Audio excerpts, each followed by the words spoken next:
प्यारे बच्चों, आज हम देखेंगे कक्षा दसवीं की त्रैमासिक परीक्षा जो 13 तारीख को कल आपका पेपर होना है। मैं उसका प्रैक्टिस सेट लेके आया हूँ।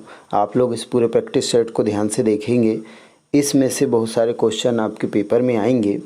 आप इस क्वेश्चन सेट को, प्रैक्टिस सेट जो है, इसको बहुत अच्छे से ध्यान से देखेंगे। प्रश्न नंबर 1 कहता है सही विकल्प चुनिए। सही विकल्प चुनिए। नंबर 1, लौह चूर्ण पर तनु हाइड्रोक्लोरिक अम्ल डालने से क्या होता है। अब उसके 4 ऑप्शन दिए हुए हैं। 4 में से जो सही ऑप्शन है वो आपको चुनना है। हाइड्रोजन गैस एवं आयरन क्लोराइड बनता है। क्लोरीन गैस एवं आयरन हाइड्रो ऑक्साइड बनता है। कोई अभिक्रिया नहीं होती है। आयरन लवण एवं जल बनता है। ये प्रश्न नंबर 1 का पहला था।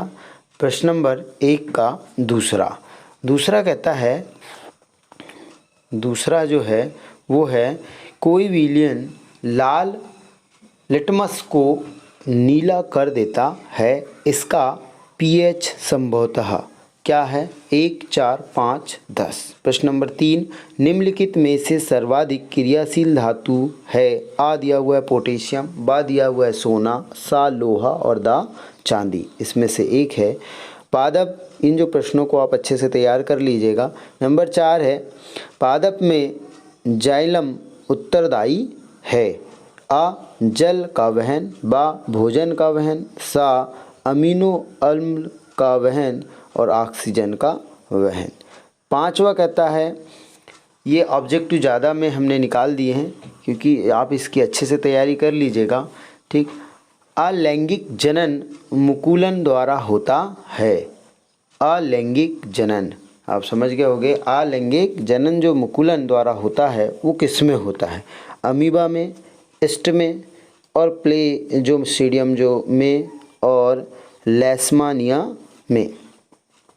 इसके बाद 6वां जो है निम्नलिखित में से कौन मानव में सदा जनतंत्र का भाग नहीं है। नंबर 1 अंडाशय, नंबर 2 गर्भाशय, शुक्रवाहिका और डिंब वाहिनी में। ठीक। अगला है जो 7वें नंबर का है, निम्न में से कौन सा पदार्थ लेंस बनाने के लिए प्रयुक्त नहीं किया जाता है। देखो नहीं किया जाता है बोला है उसने, तो जो नहीं किया जाता है जल, कांच, प्लास्टिक और मिट्टी। ठीक। जो नहीं किया जाता लेंस बनाने में, जो नहीं किया जाता उसको लिखना है। ठीक है।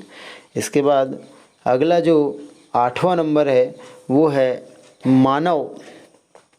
जो मानव नेत्र के जिस भाग पर किसी वस्तु का प्रतिबिंब बनाते हैं वह है। जो प्रतिबिंब बनता है स्वाभाविक बात है दृष्टि पटल भी है यहाँ पे, बाकी चीज़ तो लिखी हुई है। ठीक। प्रश्न नंबर 2, रिक्त स्थान लिखिए। नंबर 1 रिक्त स्थान है, आप इनको अच्छे से देख लीजिए। खाली स्थान दिया हुआ है। खाली स्थान अभिक्रिया में एकल पदार्थ वियोजित होकर 2 या 2 से अधिक पदार्थ। नंबर 2 में दिया हुआ है एक्वा रेजिया सांद्र हाइड्रोक्लोरिक अम्ल एवं साद्र खाली स्थान अम्ल का ताज़ा मिश्रण होता है। नंबर 3 वे सभी प्रक्रम जो सम्मिलित रूप से अनुरक्षण का कार्य करते हैं खाली स्थान प्रक्रम कहलाते हैं। नंबर जो 4था है 2 तांत्रिक कोशिका के मध्य खाली स्थान को कहते हैं। शुक्राणु का निर्माण होता है। 6वां है नर युग्म और मादा युग्म के संलयन को खाली स्थान कहते हैं। ऐसे दर्पण जिनका परावर्तन पृष्ठ गोली है खाली स्थान कहलाता है। प्रिज्म के 2 पार्श्व फलकों के बीच के कोण खाली स्थान कहलाते हैं। ठीक।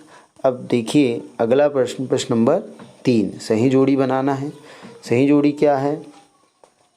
सही जोड़ी है साधारण नमक का सूत्र, द्रव धातु, क्लोरोप्लास्ट, सूंघने देखने का क्षेत्र, हाइड्रो में प्रजनन, अनुवांशिकी के जनक, विद्युत आवेश का मात्रक और H और I भी दिया हुआ है यहाँ पे। ठीक।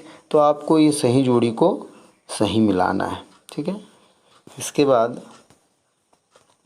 प्रश्न नंबर 4 जो है वो लिखा हुआ है एक वाक्य में उत्तर दीजिए। मतलब आपको सूत्र लिखना है और एक वाक्य में उत्तर देना है। धोने के सोडे का सूत्र लिखिए। ऐसी धातु का उदाहरण दीजिए जो कमरे के ताप पर द्रव होता है। किस यंत्र के से दाब मापा जाता है। मानव मस्तिष्क के कितने भाग होते हैं। डीएनए का पूरा नाम लिखिए। मनुष्य में कितने गुणसूत्र पाए जाते हैं। श्वेत प्रकाश में कितने रंग होते हैं। विद्युत विभवना आंतरमक का मात्रक लिखिए। ठीक, और इसके बाद में अगला प्रश्न है प्रश्न नंबर 5। इन प्रश्नों के उत्तर आपकी कॉपी में होंगे। आपको प्रश्न यहाँ से सिर्फ देख लेना है और उन प्रश्नों के जो उत्तर हैं अब इस वीडियो में लिखाए तो नहीं जा सकते, लेकिन आप क्या करोगे, लिखाए नहीं जा सकते, आप अपनी कॉपी प्रश्नों को देख लीजिए और अपनी कॉपी से देख करके उत्तर याद कर लीजिए, उसका आंसर याद कर लीजिए। प्रश्न नंबर 5 है, आग में जलने से पहले मैग्नीशियम रिबन को साफ क्यों किया जाता है। उसका अथवा भी दिया हुआ है। पीतल और तांबे के बर्तनों में दही एवं खट्टे पदार्थ क्यों नहीं रखने चाहिए। अम्ल का जलीय विलयन विद्युत का चालन क्यों करता है। प्रश्न नंबर 7 है, सोडियम को क्लोरोसिन में डुबोकर क्यों रखा जाता है।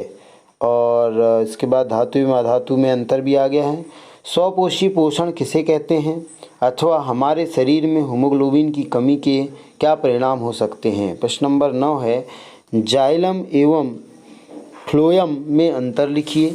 और प्रश्न नंबर 10 है, परागण किसे कहते हैं और मानव तत्व में वषण के कार्य। ठीक, ये दिया हुआ है। प्रश्न नंबर 11 जो है, अनुवांशिकता क्या है, अथवा में भी है उसका। मंडल के प्रभाविता के नियम लिखिए। नंबर 12, प्रश्न नंबर 12, प्रकाश के परावर्तन के नियम लिखिए। लेंस की क्षमता को परिभाषित कीजिए। धारा के 3 स्रोतों के नाम लिखिए। 1 वोल्ट से क्या समझते हो। और 15वां क्वेश्चन है, जूल का तापन नियम की व्याख्या कीजिए। मेरे प्यारे बच्चों, ये विज्ञान का एक प्रैक्टिस सेट है, यही आएगा ऐसा नहीं है, इसमें से कुछ आएगा। ठीक, और जितने यूट्यूब पे जो क्वेश्चन पेपर आ गया है, यही क्वेश्चन पेपर आ गया है, ऐसा इस बार बिल्कुल नहीं है। इस बार जो क्वेश्चन पेपर आ रहे हैं वो भोपाल से ही आ रहे हैं और उनकी जो सिक्योरिटी है वो पूरी तरह से कंप्लीट है। वो स्कूल में आने के बाद जिस दिन का जो पेपर है उसी दिन खुलता है। तो मेरा सभी से ऐसा निवेदन है कि आप इधर उधर देख कर के ज़्यादा कंफ्यूज ना हो, बढ़िया पूरी बुक पढ़ें। सिर्फ एक प्रैक्टिस सेट के भरोसे भी नहीं रहना है। बुक जहाँ तक आपको पढ़ाया गया पूरा वहाँ तक पढ़िए, आप उसकी अच्छी तैयारी कीजिए। ये मैंने जो आपको प्रैक्टिस सेट दिया हुआ है, इसके क्वेश्चनों को आप आंसर आपकी कॉपी में है, इनको अच्छे से तैयार कर लीजिए, जिससे आपका विज्ञान का कल का पेपर बहुत अच्छा जाएगा। ठीक, बेस्ट ऑफ लक।